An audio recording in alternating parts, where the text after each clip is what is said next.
Začenjamo z novico, da naj bi v okolici šole na Brezovici pri Ljubljani neznana ženska preprečevala otroke, naj prisedejo v njen avtomobil.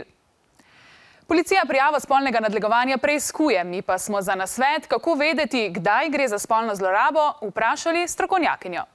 Otroci, vedno in vedno morate biti pozorni na svoje občutke. Vaši občutki so tisto, čemur morate zaupati. In če se ob določeni osebi, naprimer ob njenih dotikih, ob njenih pogledih, ne počutite dobro, se počutite neprijetno, takrat seveda se odmaknite ali pa o tem spregovorite nekomu odraslemu, ki mu zaupate. Poveste lahko svojemu prijatelju, pokličete policijo na 113 ali brezplačni telefon za pomoč 080 288 0. Če se vas kdo neprimerno dotika, pa se lahko branite. Je vaša pravica tudi, da kričite, vaša pravica tudi, da ga brcnete.